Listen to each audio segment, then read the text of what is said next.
but actually it's very natural in our country because about 1,000, well, actually 1,200 years ago, was the Viking time in Sweden. And then we mostly know about the Vikings. They went out and they fought and they robbed and raped and made lots of trouble. I think lots of people did that in the Middle Ages. And actually, we always say it must have been the Norwegian Vikings because the Swedish Vikings went down the Volga, down to Middle East and Iraq and those places. But of course, they probably made lots of trouble. But what happened? What happened was that the Vikings, they owned the boat. Of course, the rich ones, not everyone. And they went down to their boats. And the women, they owned the house. So very few people live in Sweden today, and very few people, even fewer lived there 1,200 years ago. So when the men were out on the boat, they could go now for 2 years, 3 years, right? The women took care of everything.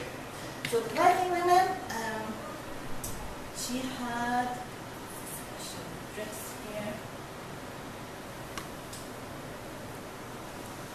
Yeah. She had this kind of dress, and she had like a special pocket with the key to the house, the key to the food, the key to the local business. They made their own clothes, the sheep, the key to the barn, the key to the stable, and the key to the medicine, the key to the herbs. So she was in charge for the house, the household, the food, the education, and the local business.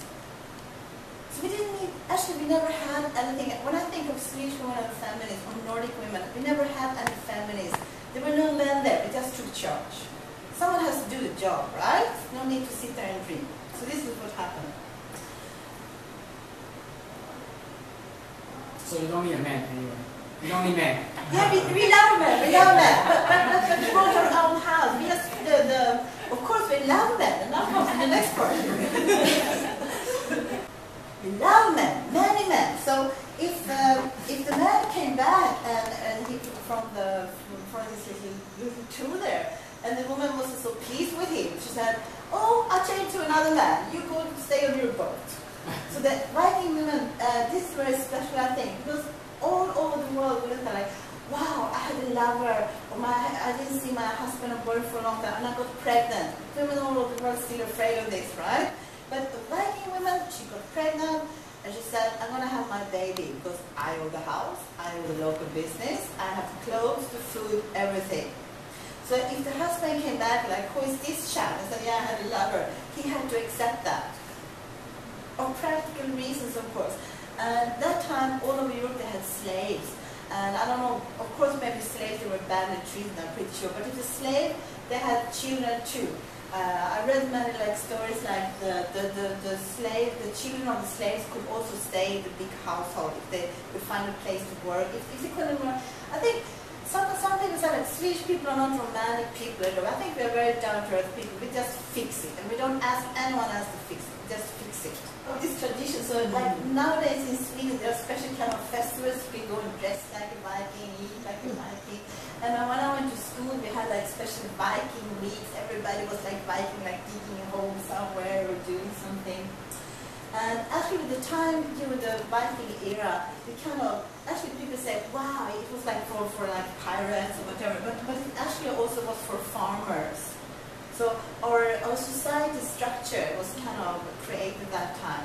And you know the English expression by law, according to the law, that's a Swedish word. It means bylag.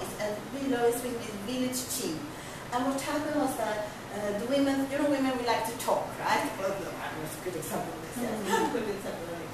So when something happened, someone got killed, something got stolen, the women said, we need to talk about this. And they go to one of those big houses and they said and discussed why this and why that, and why that, and why that. And that became like a law system. So then next time you see like a movie or you think of by law, it doesn't come from the Viking women who needed to have a long talk about this because we like to talk. Yes. And then what happened was that for a long time, like when the Viking era kind of stopped, then it was like the Middle Ages. I won't blame the Catholic Church, I shouldn't be too political, but the Catholic Church has said, oh, you have to be a good woman, you have to be a good wife, and also the whole history of Europe changed. So actually it took like, this is the first, you know what this is? No. this is the first female president in the world, and I wish I could say she was Swedish, but it isn't really, but she's Icelandic, and it's almost the same people. This people adopted in the 80s, and she was a single mom who became the president of Iceland, and also a theater director. So, and I don't know what happened between all those years, but of course we had like strong women and weaker women, and many things happened. But yes, so.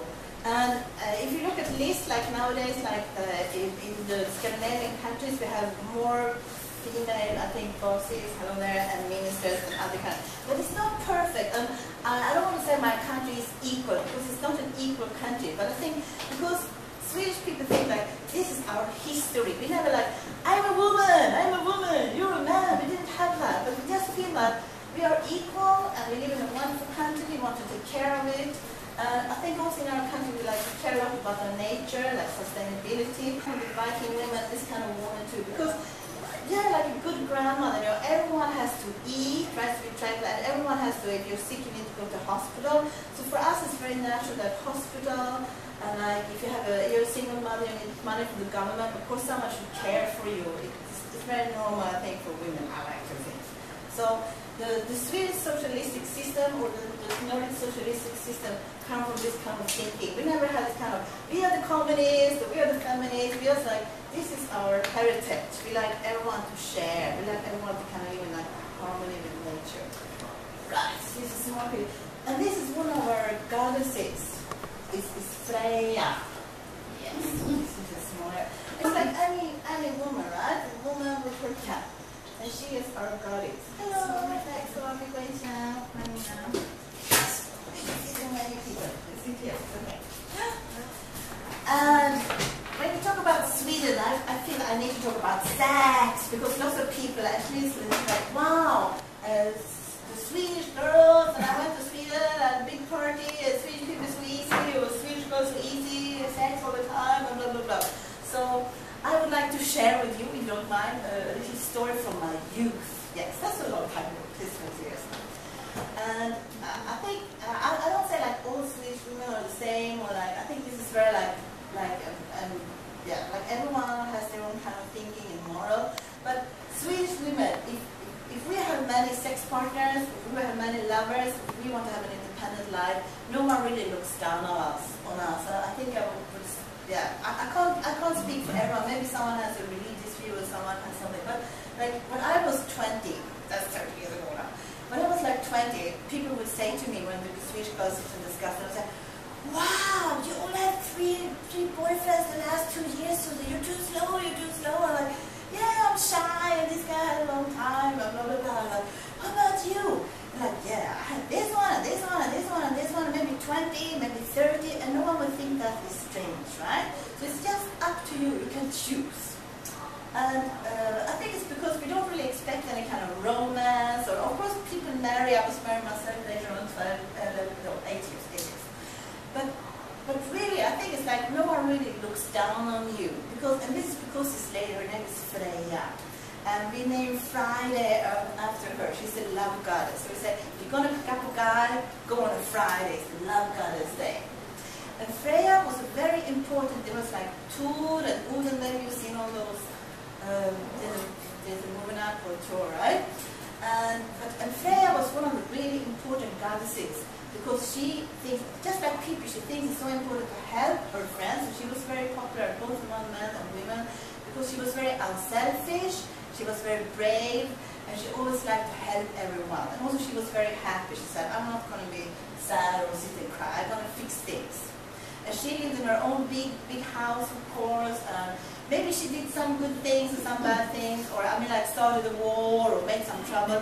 But the thing with Freya is not about what is good and bad. The thing with Freya is that she has independent thinking, and she chooses for herself.